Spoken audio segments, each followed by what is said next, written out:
Hello, my name's Stephen. Today we're having a look at the Apocrypha.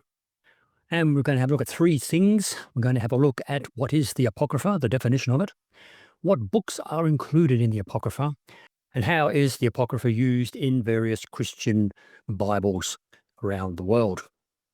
So first of all, what is the Apocrypha? The Apocrypha, the biblical Apocrypha, refers to a collection of ancient texts. Of course, they're over 2,000 years old now, and included in some versions of the Bible. Now, if you're like myself, growing up in a Protestant church, basically I had no idea what an Apocrypha was, probably didn't even hear what an Apocrypha was, because you grew up with the old King James Bible and Good News Bible and other ones like that. And those didn't include the Apocrypha, and it was never referred to. They are generally considered, especially within the Protestant churches, as being non-canonical by all Christian traditions. What is the definition of a non-canonical? It is not part, as they say, of a set of works or subjects that are generally agreed to be good, important, and worth studying. In other words, they can be still very influential. The term Apocrypha refers to a Greek word called apokryphos, which means hidden or obscure. And historically, it has been used in different ways, reflecting on the diverse attitudes towards those writings by the various churches. It is interesting, though, to read a definition of the Apocrypha from an Orthodox church perspective, because they have a different perspective regarding the Apocrypha compared especially to the Protestant church. Let me just quote it for you. The word Apocrypha, it comes from the Greek word apokrytein, which means to hide away. You may see some books of the Old Testament labelled as Apocrypha in many English language Bibles today, the writer says. However, this designation comes only from Protestants who rejected those books from their canon of Scripture 500 years ago. Orthodox Christians fully accept these books rejected by the Protestants, as they were part of the Jewish canon of Scripture in usage during the time of Christ, the Septuagint, in which Christ and the apostles were intimately familiar. Such an interesting way of looking at it from an Orthodox church perspective. So what books are actually included in the Apocrypha? Generally, overall, people accept. It includes books and additions to the canonical books that were written during what they call the intertestamental period. In other words, between the Old Testament and the New Testament, roughly from 400 BC through to roughly 100 AD, or after the time when Paul wrote the epistles and John and others wrote the Gospels, etc. Remembering that the book of Malachi was written roughly around that time, around the 350 BC. So the books that are found in the Septuagint, which is the Greek translation of the Hebrew Bible, they were, in fact, not included in the Masoretic text, which is the Hebrew Bible for the Rabbinic Judaism.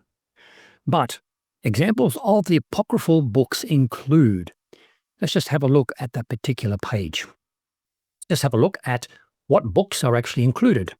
And here we have, on the left up the top here, we have 1 and 2 Maccabees, and include actually in the Orthodox Bible, they have 3 and 4 Maccabees, which were written around the 100 BC area. We have the book of Tobit, which was around 225 to 175 BC, the book of Judith, around 100 BC, the Wisdom of Solomon, which is different to Proverbs, around 50 BC. We have Sirach, or the Wisdom of Sirach, which are called Ecclesiasticus, from 200 to 175 BC, the book of Baruch, around 200 to 100 BC, the Prayer of Azariah, around the 1st century BC, Susanna, 333 to 160 BC, Bel and the Dragon, which is included in the book of Daniel, 200 to 100 BC. And also they have 1 Esdra and 2 Esdras, and they're around the 2nd century or 70 to 218 BC. Now, it's interesting to note that all those books, they came in that period, as I said, between Malachi at the end of the Old Testament and the beginning of the New Testament writings. Now, if you're like me and you never actually read them, you'd be thinking, well, what are they about? Are they so vague as not to be actually included in the Bible? Why was there such a kerfuffle about them? Why did some churches reject them? Other churches accepted them? I found that if you get yourself a chance, if you've never actually read the Apocrypha, those various books that I just read out there, do yourself a favor and have a read of them. I picked up this book, the Orthodox Bible Study Guide, a couple of years ago, and it's got those Apocrypha books in it. They're not stuck at the end as an appendix. They're not put between the Old and New Testament. They're actually interspersed through the Old Testament. And if you read them, it is amazing the truths that actually do come out of them. And you can see they're as relevant and really and wise in what they say, historical, etc. And you get a lot from them. Therefore, I just encourage you, have a read and see for yourself whether or not you actually like the Apocrypha books. So, historically, how is the term actually being used? In early Christian writings, the Apocrypha often referred to the esoteric or the hidden texts meant for only those with special knowledge. They were accepted by a lot of Christian leaders, and by others, they were heretical. Some church leaders, fathers like Origen and Jerome, they used the term to describe writings which were outside of the Hebrew canon, but within the Septuagint, though Jerome recognized their liturgical value in the Latin Vulgate, whilst other church fathers accepted them. Now, during the Reformation era, which was in the 15th, 16th century, during the Protestant Reformation, reformers like Martin Luther came along and they were basically questioning everything to do with the Roman Catholic Church. And therefore he questioned the canonical status of the Apocrypha. Should it be actually in the Bible, as the Catholics had? And Luther decided or came to the conclusion that no, they didn't belong in the Bible. They weren't canon. They weren't scriptures like Genesis and Matthew and Deuteronomy, etc. But they could be included, but useful to read, but only as an appendix or between the two actual testaments themselves. The Council of Trent in 1545 to 1563, they responded by affirming that this is a Catholic one, many of the apocryphal books as canonical for the Roman Catholic Church. And they called them, forgive my pronunciation, Deuterocanonical, which in other words is the second canon, to distinguish them from the Hebrew canon. In modern usage, we have the Protestants. The Apocrypha, as we said, is, as you possibly know, if you're a Protestant, often excluded or included as a separate section within the Bible itself. The Eastern Orthodox Church and the Oriental Orthodox churches include many of these texts within their Bibles. And not as an ending, as I said, not in the middle, but through the scriptures as they were meant to be read, as they believe, over times. And the Jewish tradition, however, does not consider the Apocrypha as part of the Hebrew Bible, as these texts were largely composed in Greek and not included in the Masoretic text. So what are some of the theological and cultural impacts of them? Well, the Apocrypha, it provides historical, moral, theological insights. For example, 1 and 2 Maccabees and even 3 and 4 offer historical accounts of the Jewish resistance during the Hellenistic period. And you could almost say, well, it is very much like the book of Judges. It is a time of God's dealing with people being raised up by God, used by God to resist the enemies. And that is what 1 and 2, 3 and 4 Maccabees is all about. We have wisdom of Solomon, wisdom of Sirach, brilliant reflections on wisdom, ethical living, how to be, and as really a righteous Christian person in today's world. Very much like the wisdom of Solomon, the book of Solomon, etc. The book of Solomon. Very much like Proverbs, as we know in the Bible. These texts, they influence Christian liturgy, influence art, and also theology, and how people actually look at them. So as I've hinted already, the inclusion of the Apocrypha in different Christian Bibles varies significantly between the Protestants, between the Catholics, and between the Orthodox traditions. This reflects in their theological differences and also in the historical developments. So where is the Apocrypha included? How is it placed? And when were these Bibles published? So let's have a look at the Protestant Bible. Inclusion of the Apocrypha in the Protestant Bible, they excluded the Apocrypha from the canon of the Bible but sometimes included as a separate section for historical or devotional reading. In the Protestant Bibles that include the Apocrypha, it is placed usually between the Old and the New Testament, therefore symbolizing the perceived status as being useful, but not really part of the Old or the New Testament. And so we have, as we said, in the Protestant Reformation, Luther's Bible, which came out in 1534. We've already done a video on that. Go look for it, Luther's Bible. And his German translation of it was one of the first Protestant Bibles to actually include the Apocrypha because he came out of the Catholic faith. He had a separate section titled Apocrypha, and he didn't put it in the Old, he didn't put it in the New, but he had a separate section. And then we have the Geneva Bible in 1560, which we've also done a video on, and it included the Apocrypha in a separate section as well. And it was widely used by many English-speaking Protestants at the time. Then we had the first edition of the King James Version, 1611. It included the Apocrypha in a separate section, but then after the years, as the King James was edited and modified, the Apocrypha was then left out. In modern Protestant Bibles, most of them exclude the Apocrypha.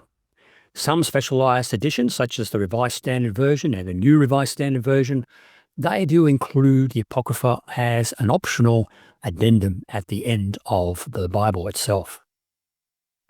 Then if we turn to the Roman Catholic Bibles, we see that they include the Apocrypha, as I said, as that deuterocanonical or the second canon books, meaning that they are recognized as part of the inspired canon of Scriptures. And they are interspersed within the Old Testament and not stuck between the two testaments as such.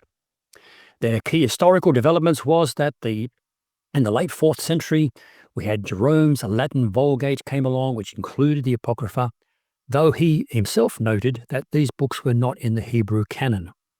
But despite his reservations, the Roman Catholic Church used the Vulgate then for many centuries to come as their standard text. The Council of Trent in 1546, they officially affirmed the canonicity of these books in response to the Protestant challenges. The Protestants, Luther and others, were saying, no, it's not Scripture. The Catholics turned around the Council of Trent and said, oh, yes, it is Scripture. Then in 1582 to 1609, we have the Douay-Rheims Bible, which we've done a video on as well. It was the first complete Catholic English Bible based on the Vulgate, and it included the Apocrypha as part of the Old Testament. And then today, in modern Catholic Bibles such as the New American Bible, 1970, also the Jerusalem Bible, 1966, and its updated versions, also include the Apocrypha integrated within the Old Testament. And then finally, we have a look at the Orthodox Bible, which I've already gave reference to at the beginning. They included the Apocrypha, but often included also texts or books that were not included in the Catholic or the Protestant Bible. And they placed those within the Old Testament, like the Catholics did, interspersed between the other books, and actually they changed the order of the books as we know them as well. And so key historical developments for the Orthodox Church was that they had the Greek Septuagint from the 3rd to the 1st century BC. In the Septuagint, the primary Old Testament was text for the Orthodox Church, and that included, of course, the apocryphal books. And these texts remained central then to the Orthodox Scriptures. In Russia, we have in 1876 the Russian Synodal Bible. And it was widely used Russian Orthodox Bible that also included the Apocrypha. And also we have the Eastern Orthodox Bible, which is a modern one, which I just showed you then, based on the Septuagint, and it also includes the Apocrypha interwoven through the Old Testament. So what is the comparison of some of these apocryphal books across the various traditions? Here we can see a comparison of apocryphal books across traditions. We have the books of some of the books, and we have the Catholics, the Protestant, and also the Orthodox.